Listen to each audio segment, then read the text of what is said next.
tengeneza vitu kama hizi, lakini kwa sasa sisi tunazikusanya na kuzichoma kwa sababu hatuna factories.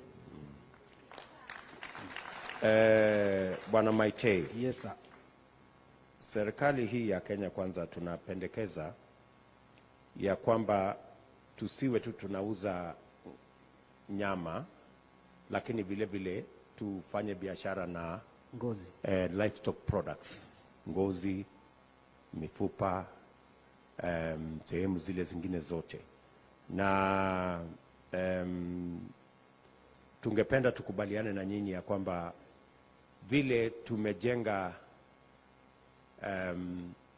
factory kubwa kule Narok ambayo ilikuwa ishughulikie ng'ombe ya wafugaji, na uelewe ya kwamba hizo viatu wewe umevaa na hizi zangu mimi nimevaa, tunaagiza viatu milioni 22 kila mwaka, 22 million pairs every year.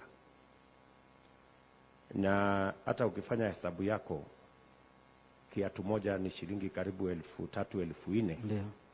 Hiyo ni mabilioni ya pesa sana ambayo ingeenda kwa mifuko ya wakulima wetu. Ndio.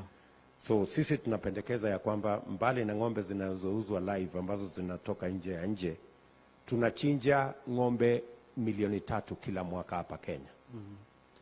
Na tuko na uwezo wa kupunguza zile viatu tunaagiza kutoka nje by 50% tukitumia ngozi yetu ya hapa nyumbani.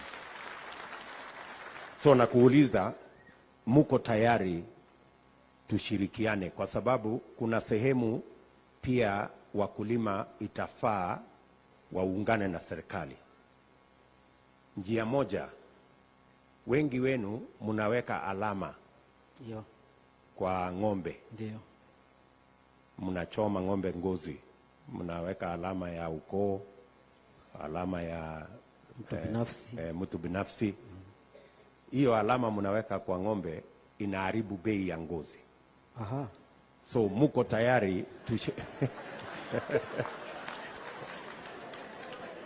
tuko tayari muko tayari tukubaliane ili ngozi ile ipate bei? Kwa sababu ngozi tunaweza kuuza ngozi shilingi 2,000, 3,000, 5,000. Yes. Lakini lazima pia nyinyi mfuate taratibu ya kuhakikisha kwamba ile ngozi iko katika hali ambayo inaweza kutumika katika kutengeneza vifaa za leather.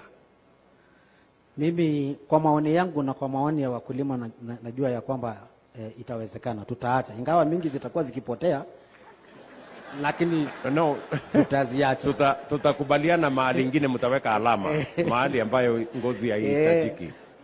Tukipewa tu nafasi ya kuweka alama mahali tusemekane weka kuanzia hapa kwenda hivi. Yes. Usiweke pande, tutaacha hiyo alama, lakini tutakuwa na hasara ya kupoteza nyingi. Lakini pia tutakuwa tumeokoa hiyo sekta kubwa ya skin and hide. Aya, asante sana.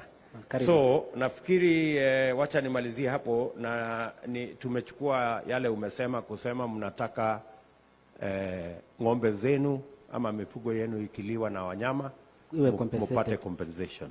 Na hiyo ni jambo la muhimu. Na ziwe pia insured. Na tupate insurance. Yeah. Jambo la mwisho, kwa sababu najua jambo hili la ufugaji ni ya muhimu sana hasa hapa Kajiado. Ndio. Na ni vizuri pengine tuchukue muda kidogo tuishughulikie. Ni mambo ya wanyama ambao wanapotea kwa sababu ya kiangazi. Yeah. So mnapendekeza tuwe na feedlot ama mahali mnaweza kupata chakula ya ng'ombe. Yeah. Ambayo inawasaidia wakati wa kiangazi. That is number 1. Ama number 2, kuwe na mpango ya offtake ya mapema wakati ng'ombe bado iko imenona vizuri. Kuwe na mpango ya serikali ya offtake badala ya kungojea mpaka ng'ombe ziwe zimekonda alafu inanunuliwa kwa bei ya chini. Mimi nataka nikuulize wewe Bwana Maitei. Unajua shida pia ya mfugaji, kwa sababu mimi ni mmoja wao. Yes. Mtu akiona ng'ombe yake imekaa mzuri, kuuza inakuwa shida. Iko na majaribu sana. Iko na majaribu. Sana. So tutafanya nini ili mkulima aelewe, mfugaji aelewe ng'ombe hata kama ni mzuri kiasi gani iuzwe, lazima uuze ndio upate pesa, otherwise unaweza kuendelea nayo alafu kiangazi ikuje ipotee, ile macho ulikuwa unaangalia inakuwa kazi bure. So what do you suggest wewe, kwa maoni yako ungeonelea tufanye namna gani? Kwa maoni yangu mimi kwa sababu mimi ni mmoja ambaye niko na hiyo shida ya kutouza, nilikuwa niuze juzi nikashindwa kabisa. Ile kitu muhimu ni offtake, bali na kwamba tutakuwa na hizo mambo mahali pa kuwekea chakula, kwa sababu huku kwetu Kajiado ng'ombe ni wengi, huwezi lisha na hiyo chakula. Ile muhimu kabisa ni kuwa na hiyo offtake program. Hiyo ndio itatusaidia zaidi.